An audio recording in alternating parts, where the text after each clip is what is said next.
All systems go. Clear for liftoff.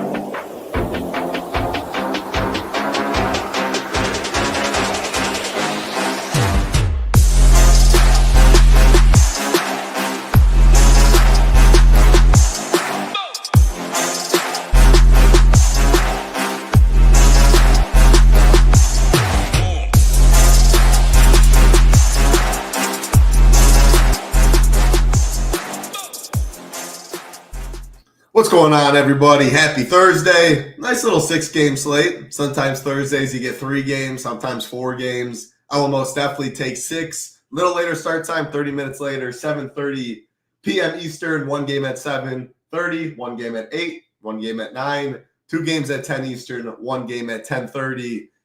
6 games on tap, FanDuel and DraftKings with my man Rio. Bringing you in right away. Hey, it looks like the sun's shining today, Rio. Looks like a beautiful day by you. How you doing? Yeah, I don't know if you can hear it. I got the blinds closing right now in the background because I'm trying to make this room as dark as I can because I feel like my camera's so dark and this room is so bright, so it kind of makes it tough. But yeah, really good weather today. Obviously, all the trade deadline stuff went through today, so not a ton on the game, the teams that are playing today, but there are some injury news. The Denver stuff pretty big. Yeah, we won't see Anthony Davis make his debut tonight. Looks like he'll be, whatever the next game is, looks like that's when he's going to make his debut. And then same thing for Luka. He'll be making his debut on Saturday. I'm trying to get out there. The Lakers come to Utah on Wednesday, so I'm trying to get out there, get some tickets to that game. Hopefully see Luka and LeBron play. That'd be dope for sure. I mean, how in the world does the Lakers do what they've done the past 2 days? Give up absolutely nothing for Luka. I mean, not nothing, but no secondary pieces for Luka. All those secondary pieces you thought should have been in the Luka deal. Then they just use to go grab an absolute freak at center, which is pretty much all they needed in Mark Williams. I mean, do they have the bench? Do they have the depth to compete in the playoffs in long series in a lot of games? But what are your thoughts on that? Because, I mean, the starting fives, when Austin Reeves is your 4th man, obviously maybe 3rd in terms of scoring, you got a pretty good squad. So how did they do that? How do you think they favor now in the West? Would you call them the favorites? I haven't looked at odds, but just your thoughts, period, comparing to OKC, and then any other trades that stood out to you. Like I like the KPJ for Beauchamp. Sign me up for that any day. Not sure it's a needle mover, but yeah, thoughts on the Lakers stuff. Yeah, I mean I don't think the trade deadline could have gone any better for them, to be honest. Like grabbing Mark Williams, another young upcoming center. I guess like the main thing is if he's going to be healthy or not. Because if he is healthy, I think he's I don't know if I want to say like top 10 or what. I don't know like where he would fall amongst like probably top 10 in the league. I'd probably say like he's top 10 center. And he's a really, really good lob threat for Luka. I think that he kind of pushed for that trade. But yeah, I mean they got definitely the best end of the trade deadline for sure. And kind of I guess emerging as dark horses in the West. I still don't think they have enough to beat OKC. But they could beat, I think they can definitely hang with the Rockets now, even when the Rockets are fully healthy. Definitely like the Clippers, I think they're better than them now. Nuggets, probably, I don't know if they are with a fully healthy Nuggets team if they're better. But I mean, Jared Vanderbilt getting healthier, Dorian Finney-Smith getting more acclimated, and we know Dorian and Luka have a lot of chemistry together, so that's going to work out pretty well. But outside of those two guys, they are still pretty thin. I think there would be some guys in the buyout market that they could consider getting, though. Yeah, like Reggie Jackson get bought out. Dennis Schroeder's in Detroit now, but there'll be some guys out there that they could definitely pick up and improve their roster. Yeah, I do like the KPJ trade though for the Bucks. They're pretty bad. Like their bench unit is pretty bad in terms of guys that can actually score. Like Gary Trent's been up and down this season. Ryan Rollins, I don't think is really ready for that big of a role yet. And KPJ, I mean, he was he's got a ton of talent. It's just obviously all the off court stuff you have to deal with.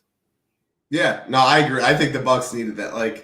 Again, the East definitely weaker. The Bucks going to beat Boston. I don't know. It's definitely a tall task in the playoffs. Any team, any day. When you have Giannis, anything can happen. But I think the KPJ trade was huge. I liked it more than the Kuzma one. I do think Kuzma, the Bucks got. I mean, I'll take him over Middleton at this point. And with the Middleton injuries, I was hoping for a bigger name. Kept Bobby, kept Brooke. So I'm excited about it. Trade deadline, though, officially over. Got to say hi to people in chat before we go game by game, talking about all 6. Wins a lot in here. Talked about no ABC. I mean, man, no ABC yesterday, too. That him and Alexander Sarr, NBA has really got to figure this out after lock. Not I mean, what they should do, I don't know, it's a totally different rant. The game starts at 5:30. The game should tip off at 5:30. Why they have this 10 minutes and why that's the only league to do that makes no sense to me. Very tilting, but the game's at 5:30. Tip should be 5:30, not 5:40. Anyway, Ricky's in here. What's going on? Anthony, Daniels, Nate D, AZ Bob, Paraby, William, Ryan War. No, we're not doing pick six props. Sorry, Ryan. So if you want to head out because of that, you're looking jacked. I will give you credit in that. That's a big picture, some big arms. No pick six over here, though. Can use projections if you want. Telp, Langley, Daniels, Gangrene, Wardo, Lachlan, Ryan. Hey, there's Ryan again. We got the same haircut. There we go. JB, Yankees, Mark Davis, Sean, Lyle, our man Jake, Jordan. I already said Ricky. I think I already said Wardo. Andrew Martinez, Philly fan. Matt. Who didn't I say? I think I said Takedown. Sean, G Mercier, Kicks, Big Ed. Appreciate every single one hanging out. All we ask, again, like button, subscribe button. You guys know the drill. Very much appreciated. Let's get right from the jump, Rio. Unless you have any broad slate overview, there's plenty of value on this slate with the trades. Like just looking at the Warriors in general, the trades happened yesterday with Wiggins and company. So I think Buddy, I think Looney, I think Pods are all pretty high owned. Nas still, the price didn't move. He's a grown man. Really excited for that Timberwolves Houston game. In terms of spend ups, LeBron definitely will be the most popular spend because we haven't seen, or we're not going to see Luka yet. But there's Jokic to spend on as well. Always a fun click. Two guys priced above 10K. That is it there. Any broad slate? Any thoughts besides that, or you just want to go game by game? No, I guess the broad slate stuff. I mean, there's a lot of Western Conference teams in here in meaningful games, like obviously the Lakers and the Warriors, two teams kind of vying for playoff seeding, and then even Sacramento and Portland. Like Portland's been one of the hottest teams in the league over the past 10 games, and Sacramento is another play-in team, so pretty big game there. And obviously that Houston-Minnesota one, I think, kind of highlights it tonight. So yeah, I think it's a pretty decent slate. Obviously got those big prize pools on DK now with NFL winding down. I think I haven't checked the showdown. Obviously I didn't have anything up last night. Just had some obligations to do outside of basketball, but I think we'll have some showdown stuff tonight. Nice. I love it. We'll get to the first game. The only spread over 10. Boston Celtics 11.5-point favorites over the Dallas Mavericks. 231.5 total. Injury news on the Boston side. Drew Holiday is questionable. On the Dallas side, they're going to be without AD. No PJ Washington as well. I believe he had a kid. Shout out to PJ Washington. And nothing else in terms of injury news there. In terms of ownership in this game, looks like some sprinkled out. You see Gafford a little bit. More so on the Boston side. Tatum getting some. KP. Drew if he does play. White, Jaylen Brown. Pretty much all the starters are roughly around 10%. Mavs side does not look to be getting too much.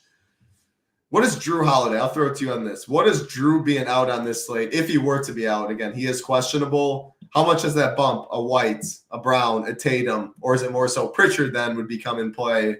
Then talk about the Mavs side. Again, this is the biggest spread on the slate. Not sure how many pieces I want, but maybe a couple one-offs, very moderate ownership on a 6-game slate. Yeah, the Drew Holiday news definitely would bring Al Horford into the mix in the starting lineup because that's just something anytime somebody in the starting lineup is injured, it's usually Al stepping in there. But obviously that would mean a little bit more minutes for Peyton Pritchard. Probably gets close to like 28 to 29 minutes tonight versus like the normal 24 to 25 he would regularly get. But from a usage standpoint, Drew is so low usage, it doesn't really change too much. Like there's maybe a couple more possessions to go around for Tatum and Jaylen Brown and Derek White, but not enough to like want to go overboard in the situation. I kind of agree with you. I think this is a max one on both sides. You could probably get to 2 Boston guys tonight because the matchup should be pretty good. With no Anthony Davis on the other side, the rim defense for Dallas has been pretty bad as of late, but the Celtics still playing really good defense. So I think that there's a good chance they blow this one out. If they don't get blown out, the Mavericks, I think that Kyrie is the guy you'd want, 8.7K.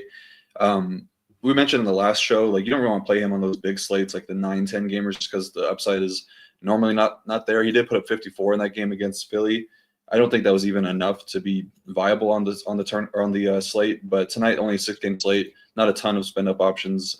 Well, there are a good amount, but 54 at 8.7K, I think will be pretty good on this slate. But And there's just not enough with Anthony Davis and PJ being out to really make these guys smash plays. I think Dante Exum is kind of interesting if he gets a start again. He was really good the last game, kind of easing him back into the rotation, coming off of the lengthy wrist injury that held him out for like the first half of the season. But I definitely think they want to get him ramped up a little bit more. And with Caleb Martin not ready to play for another 2 weeks or so, he should have a pretty big role as the best on-ball defender in the lineup for Dallas. So he'd probably be my favorite option if he's starting. I think Najee Marshall's okay. Gafford, probably a little bit too expensive in a tough matchup. And on the Boston side, I think Tatum's really good, under 10K, always interested in him. Matchup should be fine with no Anthony Davis on the other side. The rim defense has been really bad for Dallas as of late, which kind of gets me onto Kristaps Porzingis a little bit. I think the Mavericks are bottom 3 in DVP over the last week against centers. So he's playing, 30, 35 minutes on a night.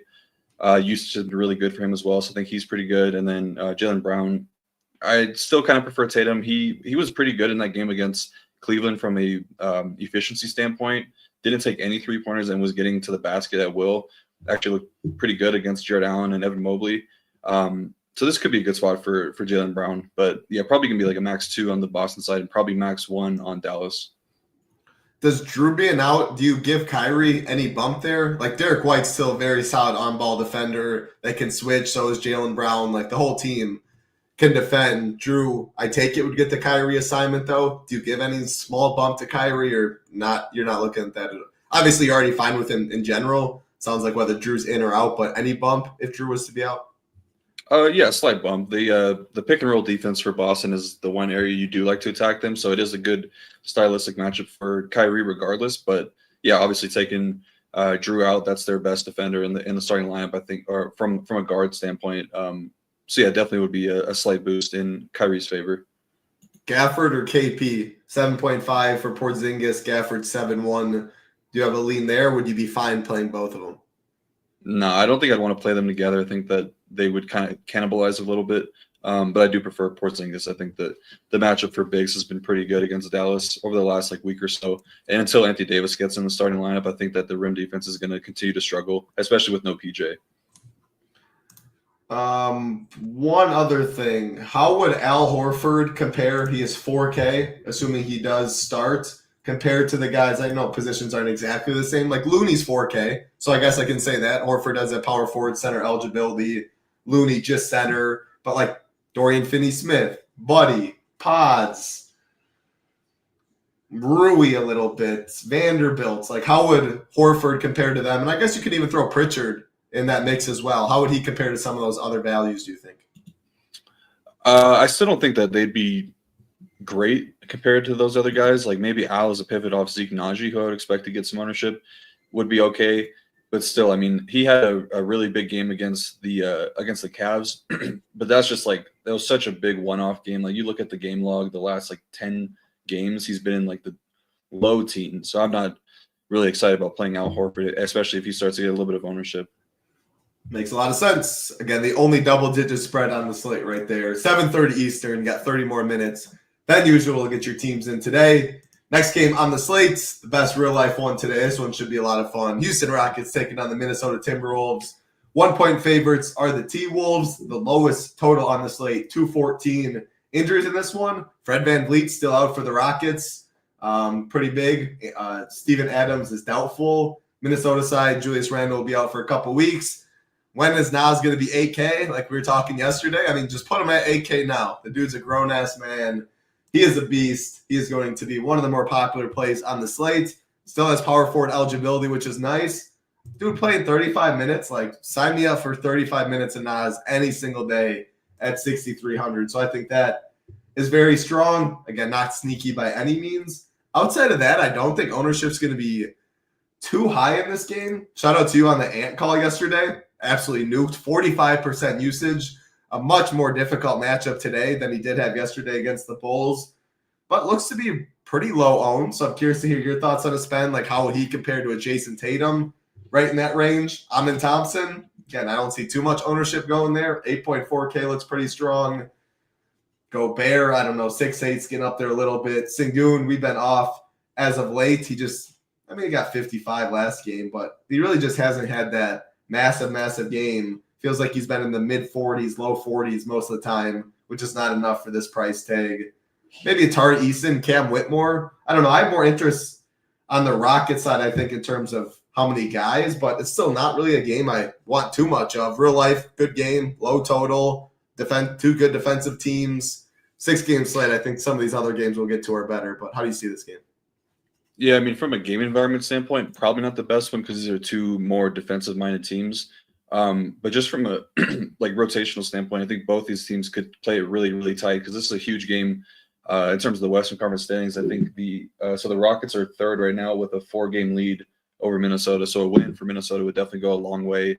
And we've seen both teams really, really tighten up the rotation. The Rockets kind of have no choice because they don't have a ton of guys really outside of like below Reed Shepherd. So I think that these guys could play it really tight. And Tari Eason possibly stepping back into the lineup after getting the night off.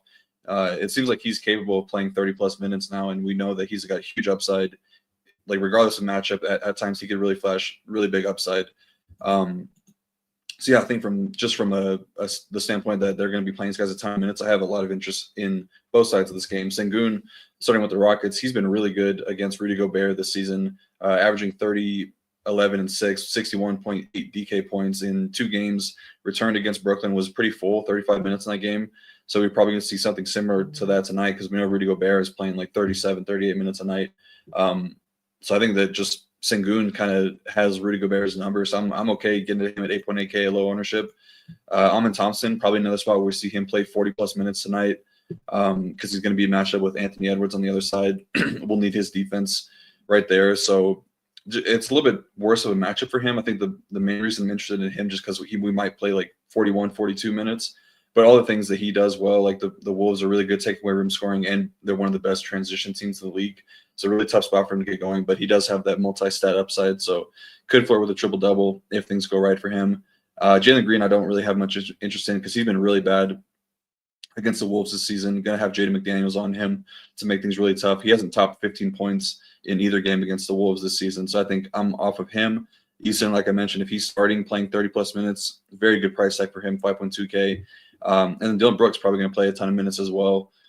Probably he might touch 40 also. Cam Whitmore, a little bit less interested in him just because his role won't really change much, especially with Tari Eason back. But Reed Shepherd is kind of interesting. I wonder if Little Neck is in here and listening because he's been on Reed Shepherd a lot since he's come into the league. But this is a very condensed schedule right now for the Rockets, so they kind of had to play him. Last game, he got the second half start and was really good. Shot 5 of 14 from the field, 7 rebounds, 16 points, put up 34 DraftKings points. So I think he's kind of a guy that's worth taking some stabs on with the point guard, shooting guard eligibility as a pivot off of like the Pods and Buddy Hields. And then the Minnesota side, a little bit less interested in them. I think Ant is still pretty good. We saw what drive heavy and pick and roll heavy guards can do against the Rockets. They're bottom 2 in pick and roll defense this season.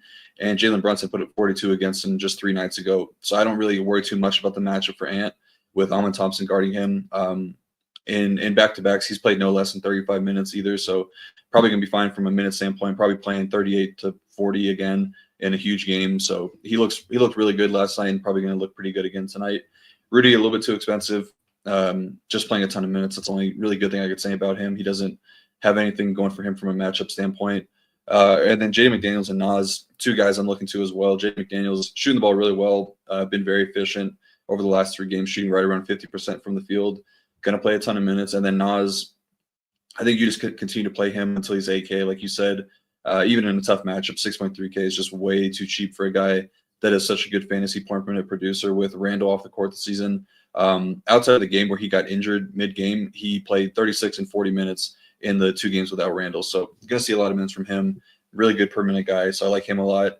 And then I guess like Conley and NAW, I would keep my player pool just because there's a slight chance that one of those guys plays a little bit more minutes than usual. I would imagine it'd be NAW just because they like him defensively in the spot, but they're priced up, so not really looking to go there. I think it's pretty much just Nas up to Ant on the Wolves side. Yeah, when we get to like these 10 p.m. Eastern games, by far we'll have the most ownership. We get to the Lakers, Golden State, Sacramento, Portland. These couple early games, again, the lower totals too. I guess the first game, not a lower total, but the spread's more of a concern. the later the slate gets, where's the ownership's going to go? So if you play 3 pieces in this game, I think you're relatively contrarian.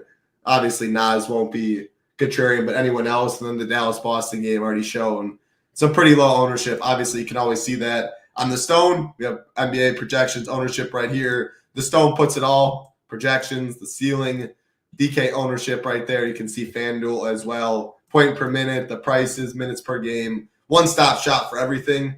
Have for NBA, MMA, PGA, NFL, every single sports. Shout out to D-Gen bringing over the Stone. But, yeah, it's going to be pretty low owned these first 2 games. Yeah, I think Reed Shepherd's a hooper. I don't think there's any doubt about that. He needs the role. Like, he needs 25 minutes. Nobody, absolutely no one's going to play him today. I'm not sure I want to really be on an island with him. But, hey, if he does what he did last game, 21% usage. When he's on the court, he is not afraid to chalk by any means. And that was a poor shooting performance last game when he did get 34 DK points. But you got to feel pretty confident. Like, what % chance do you think that he gets 22 minutes plus today? I would say like 50-50. I think there's a decent chance he does. I'm going to be looking at like if there's any coach speak stuff about Reed Shepherd, because I think that he played really good and definitely provided that spark off the bench. And Aaron Holiday wasn't very good in that game, so it would make sense. I mean, you invested so much draft capital into him. Was he like the 3rd overall pick, 3rd or 4th overall pick, something like that? So, yeah, I kind of just want to take the stance that he's going to just get more minutes because he is a really good per minute guy. Yeah, that makes sense. Aaron Holiday played really good against New York the game before in his minutes, so that's why I think they did roll with him in the starting lineup after that. Played bad. I think Udoka's the best coach. I was talking to my barber actually about it. So many of these coaches, absolute clown shows, like the star players pretty much run the team. I was trying to think of others that I don't see that with. Udoka was the one that came to mind. Like these guys Taylor Jenkins. Taylor Jenkins. Okay, who else do you got? Who else in the NBA do you think is a good coach that actually is the coach and in charge of these players? I think Jamal Mosley in Orlando is pretty good. Okay. Yeah, I think I like Taylor Jenkins a lot, though. I mean, we know who the donkeys are, like the Doc Rivers, Ty Lue, Steve Kerr of the world. Yeah, exactly. I mean, there's a ton of them. Tibbs.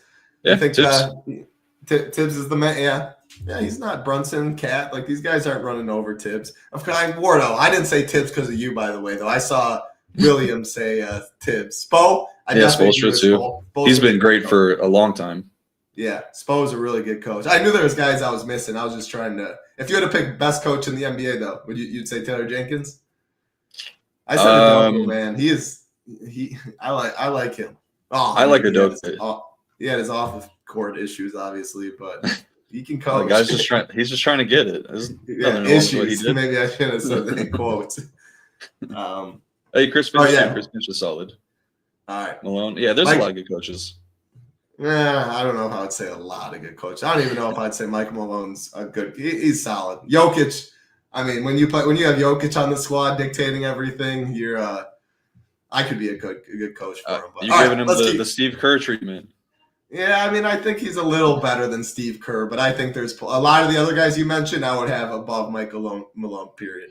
Or personally, no player props here, J May. Talking DraftKings DFS 6-game slate. Let's keep it rolling. Next game on the slate. Talk about Michael Malone and the Denver Nuggets.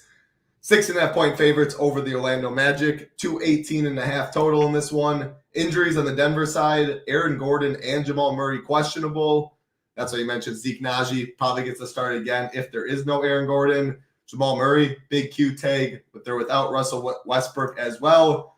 Orlando side, KCP, Gary Harris questionable. Jalen Suggs doubtful. 2 things. First, man, MPJ, I don't know if he just turned a corner. I don't know what's going on, but monster games coming from him. Christian Braun too. Minutes were down a bit. I know they pulled away at the end. 29 minutes, 46 DK points, 8 for 12 from the field. Talk about efficient. Very, very good game. The main thing, though, Jokic in the spot. 12.8K, by far in a tier of his own in terms of pricing. Again, only 2 players above 10K. LeBron will be the most popular, I think, by far at 10.8K. Do we have enough value? Is center Again, center is always good. It's good again today. You have to take up one center position when you are playing Jokic. If he goes out there and gets you a 70 today, like what's the chances that's on the optimal? And again, that's way more that we haven't projected. Not way more, but we haven't projected at 63%, showing 11% ownership. Start with Jokic and the Nuggets side, and then talk the injuries too. But yeah, big talking point. Jokic not really getting played too much on a 6-game slate, and the best player in the NBA. Yeah, I mean, that's something you kind of always want to play into, I would say. Anytime you get Jokic at single-digit ownership, probably want to be take a big stance on that just because he's probably the lone guy on the slate that is very likely to get 70. I think LeBron probably could tonight if everything goes well for him. He's done good against the Warriors. We'll talk about that when we get there. But, like, I don't see like Sabonis or Harden or Sengun getting 70 tonight. Tatum, Kyrie, like Brown. I don't either. Yeah, it's definitely Jokic far and away, and we should have plenty of value. I mean, there's a ton in the Golden State side, even a little bit on the Warriors side. There's some in not really Sacramento, but like there's some in the Clippers side too. Like there should be plenty of value to get up to Jokic tonight. So I'm probably gonna be taking a pretty big stand on him. Matchup is tough. Magic, as bad as they've been offensively, they've still been one of the best defensive teams in the league.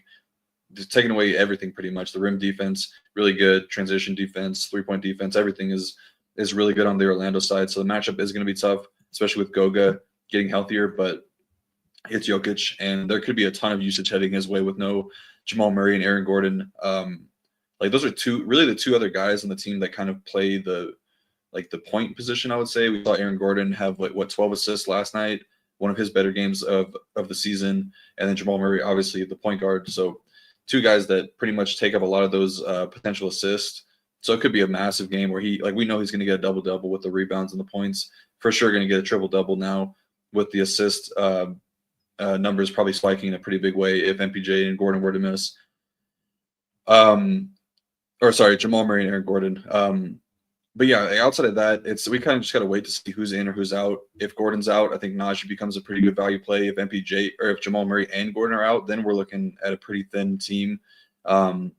Maybe Strother would start. He'd be pretty solid at 3.9K. They'd have to play guys like Jalen Pickett and Trey Alexander, like a lot of guys I don't really know too much about. And then MPJ would have a really big offensive workload. He's been playing really well. And then Christian Braun he's going to have to play probably 40 minutes tonight, regardless if Aaron Gordon misses. So those would be the guys I'd be looking to. But Jokic, definitely a guy I want to get a ton of. On the Magic side, they've been really bad, kind of just with Franz and Paolo in and out of the lineup. Their offense has just been a train wreck. But they did start Cole Anthony last game, and that led to them putting up 130 against the Kings. The Kings are kind of struggling right now defensively. But, the Nuggets aren't playing great defense right now either. They've been giving up a lot of transition and 3-point shots. And we saw the Pelicans have a decent amount of success outside of getting blown out, but that's probably more just a negative thing about Pelicans defense being so bad. So Magic should be able to hang around and should be able to put up a good amount of points. So I like Franz, Paolo, and Cole tonight.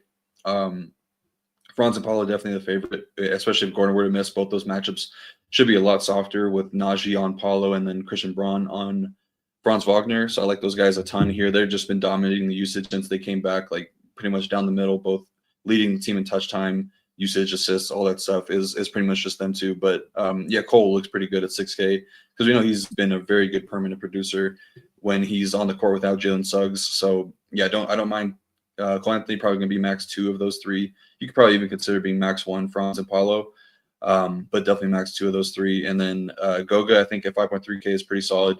Still not playing a ton of minutes coming back from the concussion. Maybe this is a time that he gets ticked up a little bit for the matchup against Jokic. Definitely going to need his defense out there. So 5.3K, okay tag for him. And then if KCP misses, maybe it's Tristan da Silva in the starting lineup. Could be Anthony Black. But I don't know if there's enough upside to really wait around for the KCP or Gary Harris news. Those are just too low usage guys. I think you're just going to be focusing on the Franz, Paolo, Cole Anthony of the Magic.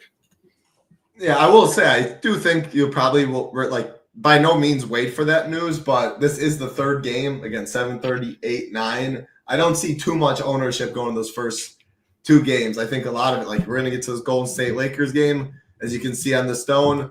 Some very, very high ownership in all these relative to this game, not much. First game, not much. So, I don't think that injury news really changes the slate much, but most of your lineups will probably have a good amount of roster spots left. KCP, little revenge game. Is he going to force himself, play through a little injury to suit up here? I don't really think it changes much anyway. What about Strother? Cam asked, would you need both Jamal and Aaron Gordon to be out? That was my response on a slate like this, I think. If just one of them were out, would you be good with Strother? In his minutes, he's solid.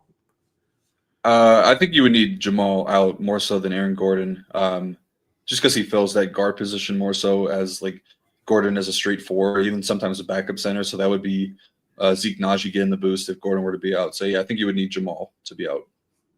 Gotcha. All right, I got nothing more in that one. Let's keep it rolling. The game of the night in terms of DFS, I think it's pretty clear the game of the night in terms of real life. Rockets, Timberwolves, DFS, most ownership definitely will be going to this one, though. Los Angeles Lakers taking on the Golden State Warriors, 222.5 total. Lakers 7-point favorites. Excuse me. In terms of Lakers side, no Luka. He's going to be playing what you said Saturday, right? Saturday's the first game. Yeah, they flexed that game to make it nationally televised too. Nice, smart. One thing the NBA did right. But the Warriors side, Moody, Trace Jackson Davis are questionable. The big news and why there's so much ownership on the Warriors side, yesterday, right after the slate locked, pretty shortly after, they shipped Wiggins, Slow-Mo, Dennis Schroeder, and Lindy Waters. So very, very thin in terms of depth. And when that's the case, like we saw Pod start yesterday, Buddy Hield start. They did go Quentin Post over Looney in the starting lineup. Curious to hear if you think they will go there or go back to that, or if you really think it even matters. Looney's still showing for 200 more, better projection by a lot, over double, higher ownership. Steph, without all these guys at 8.2K, I guess let's start there. Let's start Warriors side. How much does the Wiggins of the world, Dennis Schroeder, Lindy, Steph was chalking yesterday. It didn't go in early, but man, and the price tag didn't move one bit. We talked really, or mainly was me. I think you too. Like, he just hasn't had those ceiling games where you've needed them. I think if there was a spot to do it, this is a pretty good matchup against the Lakers. They're going to need his offense. He is going to absolutely chuck for a very, very fair price. I like Pods a good bit. Buddy's going to have to make some shots if the game stays close. The problem is, look at all the ownership. None of these are hot takes. So, and again, Lakers side, I think LeBron's the high. It's probably not going to be 19%. It might be 33% or something like that. So, yeah, tons of ownership.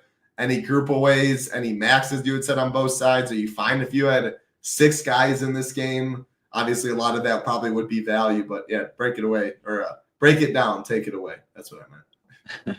Yeah, the worry with Steph is that it's a back-to-back, and he's been playing a lot of minutes lately. They don't really have a choice because this team is just losing games.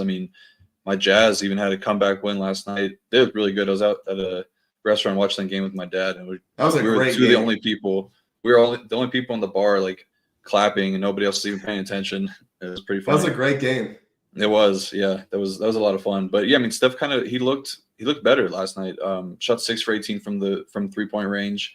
32 points. He played 35 minutes, shot 30 times. Like, he's probably doing that again tonight just because they don't have a ton of offense outside of him. Like, I guess Buddy Hield is okay, but like they're really thin out of guys that can actually put up a lot of points. Like, Pods played really well, but the Jazz give up a ton of points to guards. Yeah, Steph, I think he's probably pretty good. Then you'll do it. So Trace Jackson got upgraded to probable, and Guy Santos got downgraded to questionable. Oh, okay. They still have been very reluctant to play Trace, so I don't think that it changes too much. Because you just can't, unless they go back to a 3-man rotation at the center position. But I think that they kind of like what they've been getting from Looney and Post, so I don't think that Trace Jackson Davis makes too much of a difference. But Guy Santos definitely does, just because he's been playing a good amount of the power forward position. So I would imagine the guys that benefit the most from that are Gary Payton the third or the second, and then Jackson Rowe is another guy they've brought up from the G League. I think he played 14 minutes last night, so pretty meaningful minutes from him. And then Pat Spencer played a good bit as well off the bench. They're gonna have to play these guys pretty deep because you just can't, especially if Moody were to miss. Like, those guys are gonna have to see the court. But yeah, going back to Steph, just a little bit worried he could be managed on a back-to-back. But yeah, they just don't really have a ton of options, like I said. So he's probably going to be playing like close to 32, 33 minutes tonight, I would say, taking a ton of shots when he's on the court, and it's a good matchup. Just the Lakers giving up more transition and more 3-pointers as of late. They've been pretty bad against opposing guards as well. So good spot for him.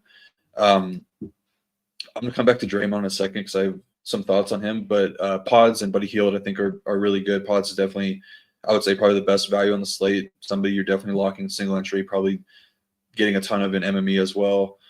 And then Buddy Hield, he's fine. Like I don't know. This is a good spot, I guess, with the Lakers giving him more 3-pointers this season. But yeah, I don't know. I don't have a ton to say about Hield. I more so prefer Hield when Steph is out of the lineup. But he did play 30 minutes, and 30 minutes at 4.2K, kind of tough to overlook. Yeah, it'll be max one of Looney and Post. Don't really have a lean on either of them. I think maybe it might be better for Post tonight with the Lakers are capable of running more small ball behind Jackson Hayes. But yeah, I don't know. I said the same thing about Looney a couple games ago, and I think he had one of his best games of the season. So it's just max one of those two guys, and really whichever one you land on, I think you'd be okay with. But Draymond, so this is an interesting spot for Draymond. He returned a couple games ago, and offense has looked a lot better with him out there. He returned against Orlando, 29 minutes of that game, then 34 against the Jazz last night. Was okay from a fantasy perspective, but in games against the Lakers, I mean, he really gets up for these games. The last 2 seasons, these teams have faced off 5 times. He's averaging 39 DraftKings points. So I think he just likes playing against LeBron. Probably has the Lakers numbered on offense. And if he's gonna be the lowest owned option on the Warriors, I kind of want to take an overweight stance on Draymond because I still think he's got some upside. 6K is a decent tag for him, and the power forward eligibility is pretty good. So I do like Draymond, especially if I'm playing like a LeBron and somebody else in the Lakers. I think that makes a lot of sense because this is for sure the game I would probably want a game stack if I were to choose one. And then switching over to the Lakers side, yeah, LeBron is probably a better spend than Jokic tonight from a points per dollar perspective. Just has a massive usage role until Luka is going to be making his debut, coming off a really strong outing. Fell 2 rebounds and 1 assist shy of the triple double against the Clippers, which I would say is probably a tougher matchup than this one. So yeah, he looks pretty good. He's averaging a ton of fantasy points against the Warriors the last 2 seasons as well. These guys just really see those minutes get ticked up when they face off against each other. And Reeves been pretty good still, even with the trade and with Luka coming back pretty soon. I think he's pretty solid, 8.3K. Fine tag for him. Warriors gave up pretty big stat lines to Keontae George and Isaiah Collier, so there's plenty of upside for him. Rui's been very consistent lately, 32 plus DK points in 3 straight games, playing a ton of minutes. So I like him. I don't know about Jackson Hayes. Don't really know if I want to go there. I think Dorian Finney-Smith is okay, but really low usage guy. And then I do kind of like Jared Vanderbilt tonight. 3.2K. Just there's a chance that he could see more minutes tonight than usual. He did get up to 18 last time out, which was the most he's seen in a game this season. And yeah, there's a chance the game plays a little bit smaller. So if Draymond's at the 5 and Vanderbilt's on the other side, I think that'd be pretty good for him. So yeah, definitely a lot to like in this game. You'd be fine with 6? One of Looney, Post, Pods, Buddy, Rui, LeBron, Dorian Finney-Smith? Probably prefer to be 5 because this is still a pretty big slate. 6 games, yeah. I think closer to 5 would probably be a little bit better. Makes sense.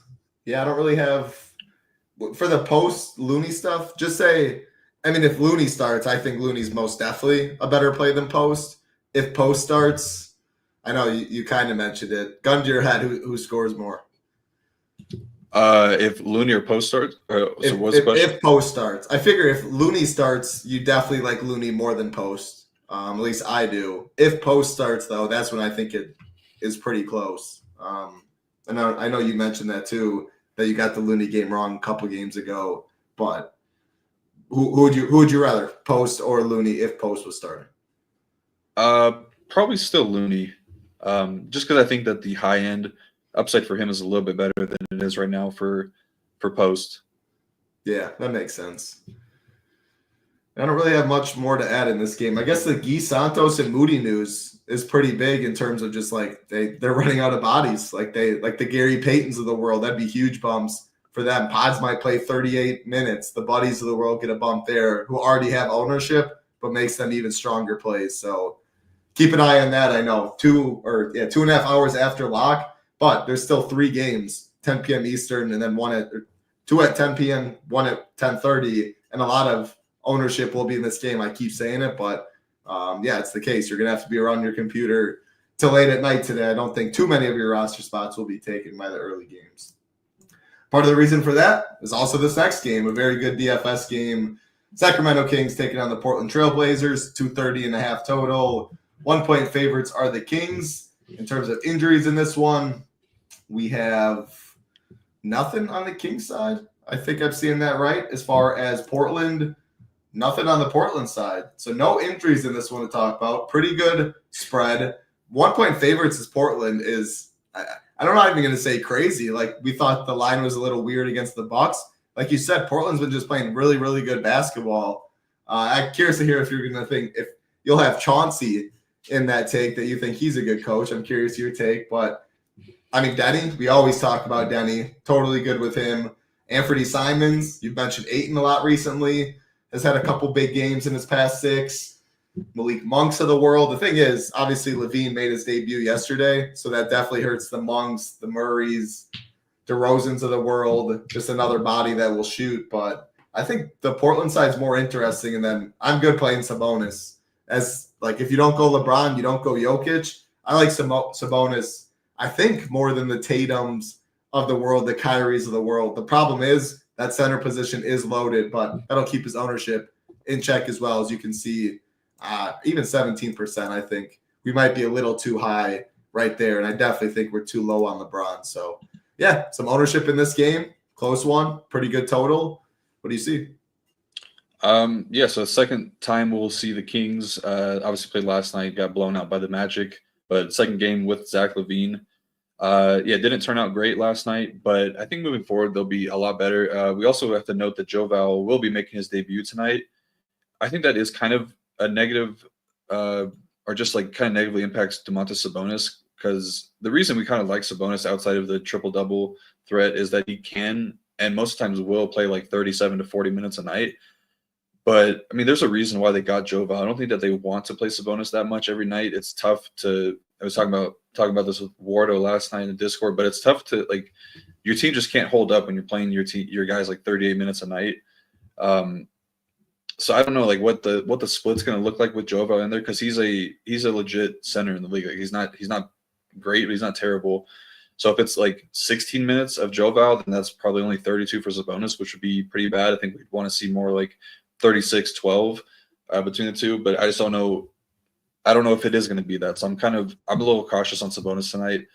Do you have any thoughts on that?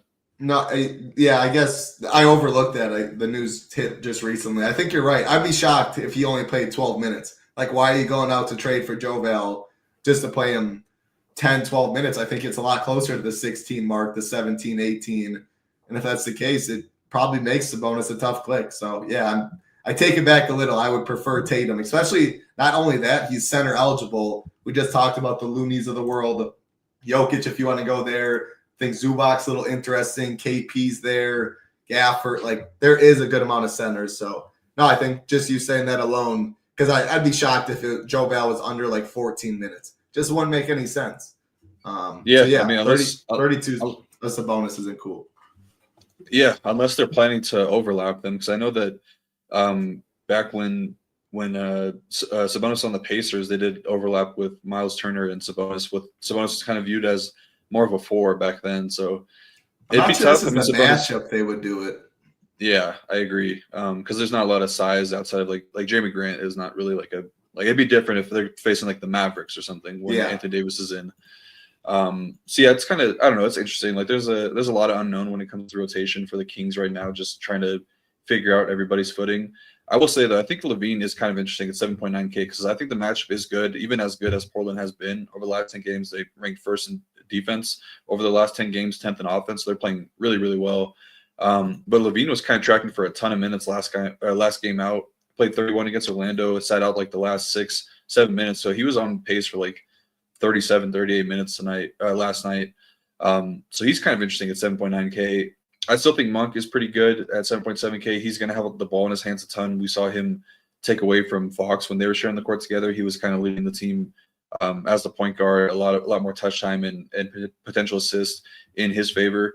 So I'm okay with Monk at 7.7K. I don't think that the matchup should be too bad. I think Kamara gets either Levine or DeRozan. Probably makes sense for him to be on Levine, I would think, and then Jeremy Grant on DeRozan, which would leave Anthony Simons on Malik Monk, which I think is pretty good. And DeMar, I just don't think that I think we got the DeMar game, like the one really good game we were going to get from DeMar when they made the trade. Yeah. I don't know if we're going to be getting those big games from him anymore. And the price tag's starting to come up a little bit. I think he's much more in play when we get him at like 6.3 to 6K, not closer to 7K. So off DeMar. Tobias Harris yesterday. Yeah. What's the up? I say Siakam, but sometimes he actually does get there. Tobias feels like a better comp that we just talked about yesterday. That's how often is he going to break this slate at that price tag? Exactly. And then Keegan Murray, I think, is a pretty big loser from the trade, just because he's like the fifth option now in offense. You like even at 5K, I think it's still tough to access a ceiling from him because you're going to need very efficient shooting, which hasn't really been his strong suit this season. And then you need efficient rebounding when you're going to be sharing the court now with Sabonis and Joval. I just don't think that there's too much upside there. Keon Ellis, Max One, Monk, and Ellis, probably tough to get there now. So yeah, I think the guys from Monk up to Sabonis are pretty good. I like Levine and Monk the most, though. On the Portland side, 7K is expensive for Ayton, and his minutes aren't safe. Like he got benched in the second half in a game that they won against the Pacers. So yeah, this is a tough matchup with how good the Kings are with the rim defense. So yeah, not going to go to any Ayton tonight. I do like Denny at 6.6K. He was bad in that last game, but in close games we've seen him get his minutes really get pushed. So I think 6.6K for Denny, very, very good price tag for him. I don't know. Scoot's been playing well. You kind of just have to like IKB it and like, I don't know, hope that he runs into a hot shooting night. He does like a lot of the peripheral stuff, so he can reach a ceiling game even in like 28 minutes. It's just expensive for him with a fully healthy team. Simons has a good matchup with the way the Kings give a ton of three-pointers, so I don't mind Simons tonight. Like him more than usual. And then probably off of the other guys like Kamara and Grant. Prices getting up there a little bit too much right now. Who was it that deserved the Scoot shout out from last game? Was it Wardo, Paraby? It was Wardo. Wardo. Yeah. Oh, I should have just looked at chat. There it is. Shout out to Wardo. That was a good call. Chauncey Billups. What do you think of him as a coach? I don't really have many thoughts. I think he's been okay. Kind of been dealt a pretty shitty hand with the roster that he has, but I don't know. He's fine, I guess. I loved him as a player.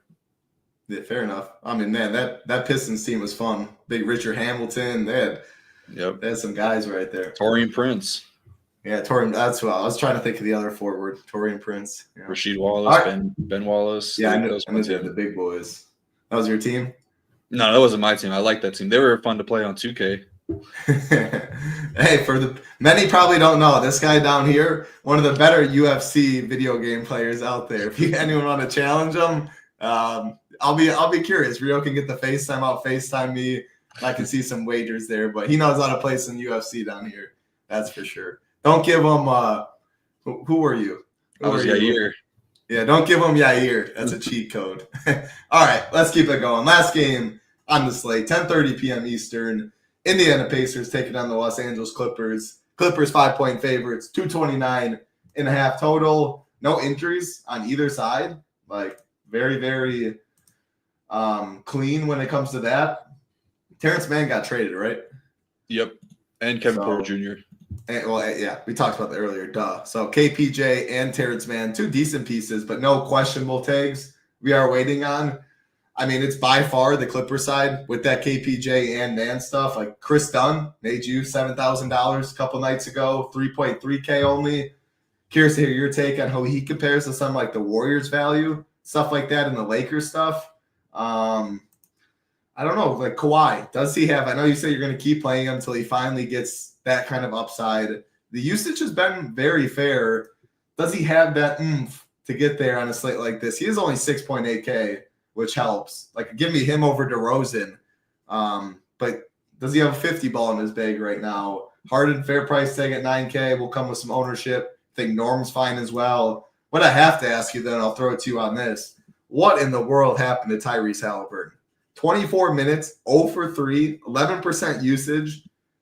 Like, dude, what is going on? So, yeah, if you could start there, I'd appreciate it. I didn't watch that game, thankfully, because I would have been yelling at the TV because I don't know what's going on with him. Like, that's the issue. Like, we talk about all the time playing him. You do have those, like, 50, 60-point games in the range of outcomes, but there's, like, no reason for him to take a ton of shots if he doesn't want to. Like, he can definitely defer a ton.